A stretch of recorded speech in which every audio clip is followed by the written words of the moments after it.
승부수에 전국이 블랙홀처럼 빨려 들어가고 있는데요. 요동치는 청가 소식 박찬종 변호사와 함께 모시고 짚어보도록 하겠습니다. 변호사님 안녕하십니까? 안녕하십니까? 네, 나와주셔서 감사합니다.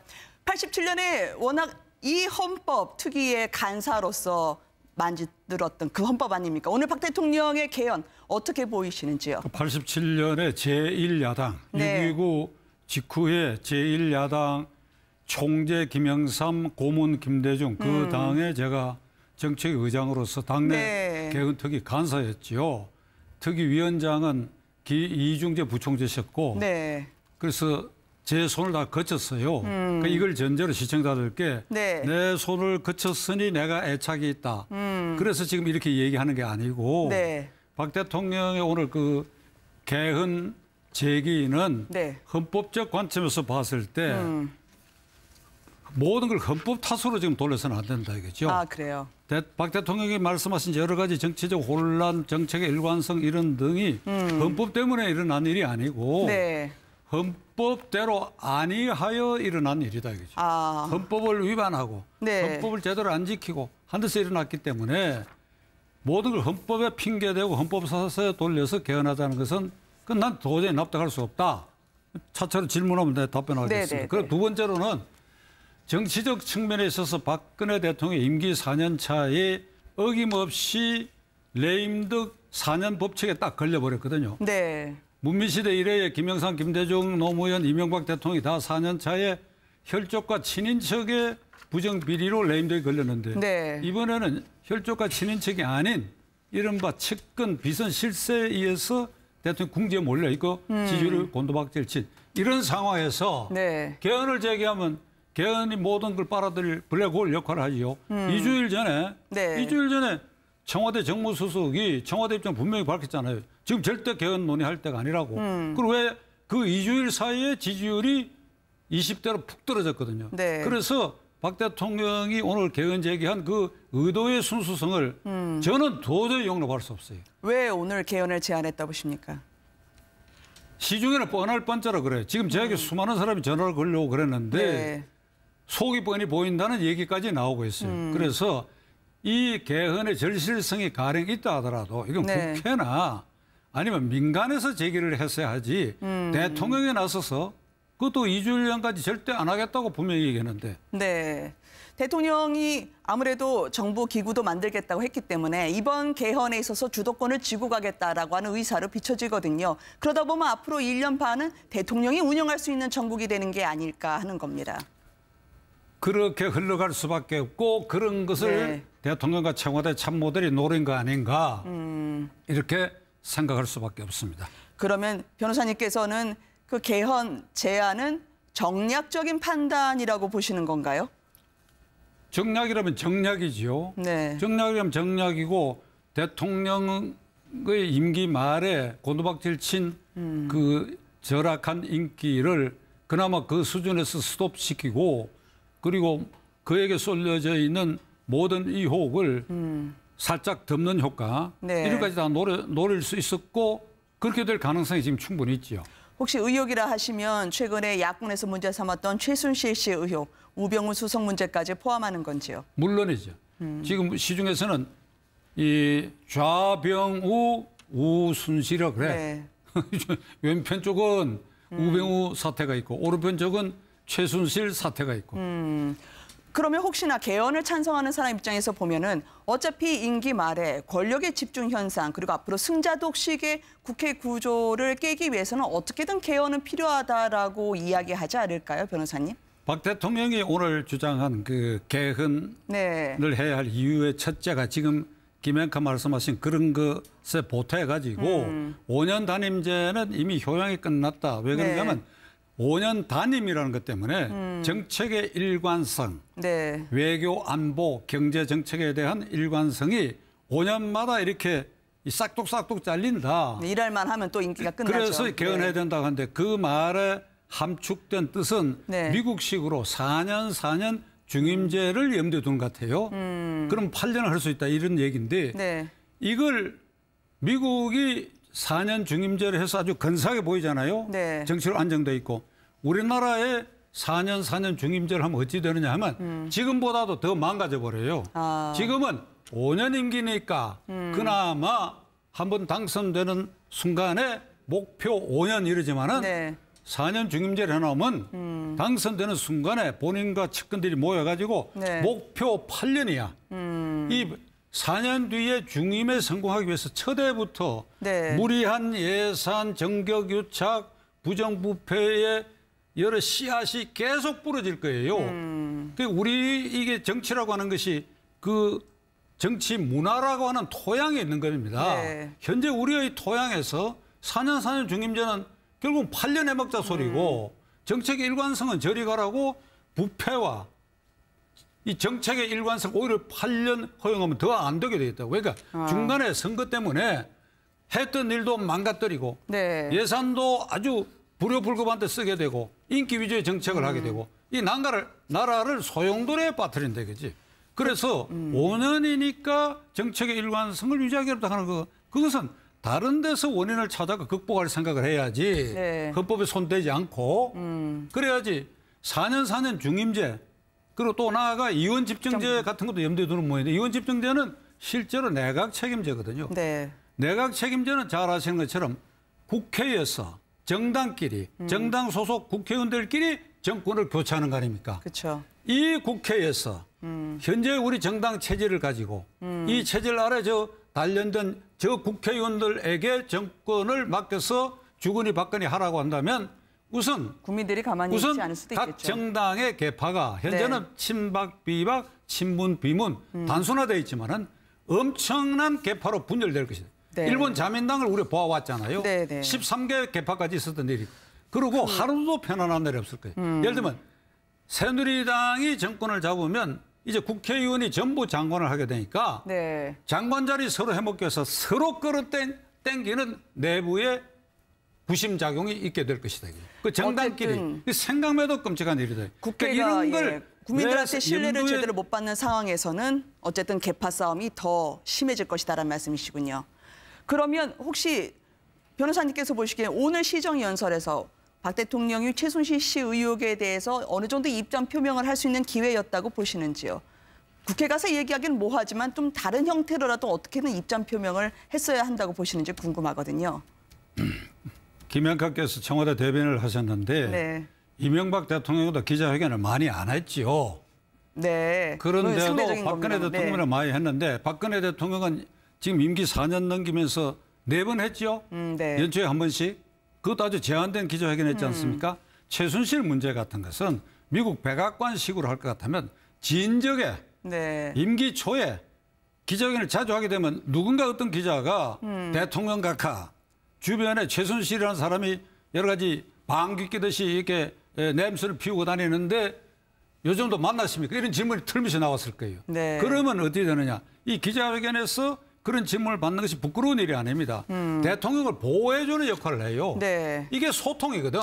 국민과 소통의 제1관문은 기자회견이라고 나는 생각합니다. 네. 그러면 어렵고 궁지에모는 질문만 한다 이렇게 생각하면 안 되지요. 대통령이 무슨 질문이든지 받는다. 네. 이렇게 되면 예를 들면 그런 문제를 그렇게 제기가 됐다 한다면 우선 접근하는 쪽에서 그 다음부터는 접근 못하게 될 것이고 대통령에게 문제가 됐구나 해서 끊었을 것이다. 네. 하나의 과정으로. 그렇다면 최순실 문제를 이 정기국회 예산국회에서 언급할 필요가 있는 상황이 안 되지요. 그렇죠. 그리고 거기에 언급하는 건 나는 부적절하다고 봅니다. 그런데 왜 수석비서관 회의에서 말씀을 하시느냐 이 말이야. 수석비서관을 앞에 놓고 네. 최순실 최순실 문제를 얘기했잖아요. 지난 목요일 날. 네.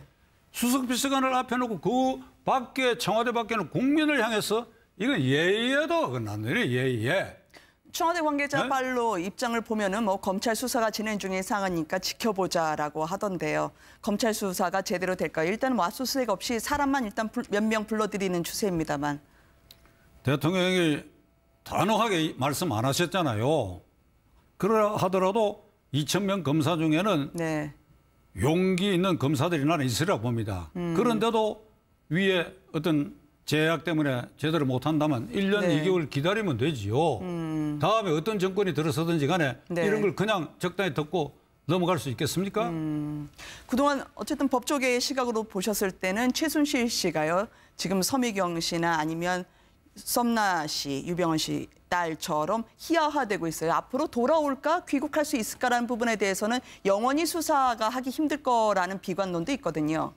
지금 그걸 저보고 짐작으로 말씀하라고 하면 좀 입장이 곤란한데 네. 하나의 가정 꼭꼭 숨을 겁니다. 아, 왜 그렇게 생각하십니까? 지금 외국에 나가 있는데 들어와서 그 사람으로서 득볼 게 하나도 없다고 생각하겠죠. 그러면 이게 굉장히 비겁한 자세야. 만일 그렇게 생각한다면 네. 자신에게 아무런 잘못이 없다라고 하더라도 네. 말썽 이 정도 되면 네. 그에게 많은 은혜를 입혔다고 생각되는 박근혜 대통령 보호를 위해서라도 죽기를 각오하고 들어올 수 있는 사람이 돼야지요. 네. 그를 소양과 인격을 갖지 못한 사람이 대통령 주변에서 비선 실세 노릇을 했다고 한다면 이건 참말로 불행한 역사가 돼요. 네. 지금 개헌과 관련해서 한 번만 더 말씀을 드리자면 어쨌든 주사위는 던져졌습니다. 그러면 어떤 식으로든 박 대통령 청와대 측에서 발의를 하든 국회에서 또 발의를 하든 이 국면으로 넘어갈 것 같아요. 야권은 지금 이게 따라가긴 따라가야 되는데 왠지 쫓기는 기분이다라는 표현이 적절할지 모르겠습니다. 의욕은 놔두고 이제 개헌 국면에 접어드니까 말이죠. 시간이 쫓기니까 한 말씀만 드리겠습니다. 네. 박근혜 대통령은 물론이고 그 앞에 대통령들도 마찬가지인데 네. 비슷비슷해요. 그런데 박근혜 대통령의 경우에 특히 자신이 헌법 66조에 규정되어 있는 국가 원수로서 네. 헌법 수호 최고 책임자라는 걸 인식 못하는 거 있는 것 같아요. 헌법 수호 최고 책임자라고 명시해놨어. 그러면 대통령이 헌법을 지켜야 할 뿐 아니라 헌법에 위반되는 사태를 대통령 권능으로 바로잡을 수 있을 때까지 바로잡아야 되죠. 대표적으로 통진당을 이 헌법을 부정하는 세력이니까 헌법재판소에 제소했잖아요. 네. 정당 해산 제소, 대통령 권한을 했잖아요. 마찬가지로 그러니까 헌법을 지키기 위해서 그랬다고 한다면 네. 지난 4.13 총선을 앞두고 대통령이 왜 공천에 관여합니까? 헌법에 못하도록 돼 있어요. 네. 헌법에 절대 못하도록 돼 있다니까. 그리고 헌법 46조에 국회의원의 자율권을 누구도 침해 못하게 돼 있는데 대통령이 국무회의와 수석비서관 회의에서 누구누구를 찍어낸다. 유승민 의원 등 그 이름만 들먹이지 않았지 찍어내야 된다고 했기 때문에 그 공천 과정이 그 네. 찍어내기에 골몰했다 이 말이죠. 그럼 대통령 자신이 헌법 8조에 규정되어 있는 정당 조항 그리고 민주적 공천 조항을 위반했단 말이죠. 그러니까 이래가지고 국회 안에 자기의 친위 부대를 만들겠다.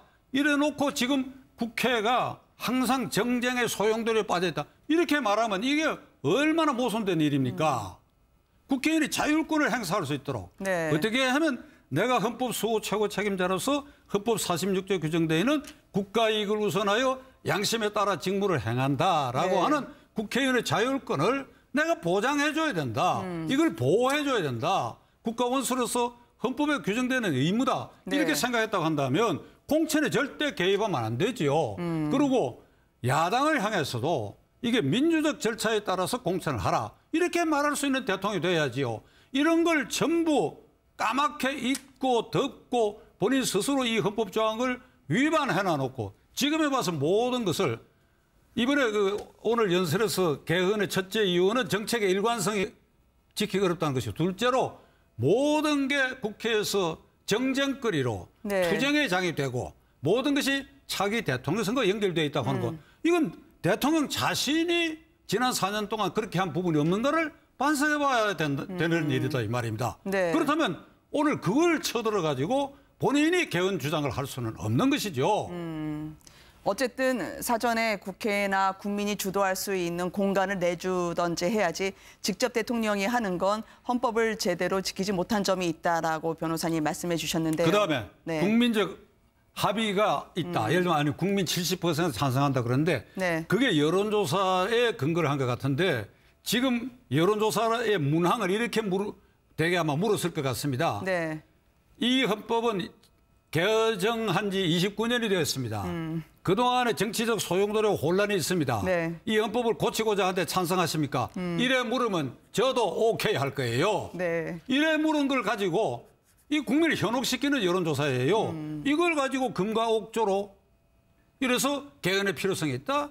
그거는 헌법 수호 최고 책임자로서의 근본 태도가 아니다. 여권에서는 김무성 전 대표까지 시의적절한 처사다라고 이야기를 하던데요. 이걸 어떻게 보시나요? 그건 김무성 대표 개인 생각이겠지. 네. 제가 보기에는 김무성 대표도 네. 헌법이 130개 조문인데 읽어본 것 같질 않아요. 그걸 자세히 읽어보면 그 당대표 한 이 아닙니까? 그럼 지난번 공천 파동에서도 자기가 어떤 자세를 취해야 되는지 네. 답이 나와 있어요. 네. 자신의 의원직을 걸었어야지요. 그리고 이 헌법을 지키는 노력을 했어야지. 네.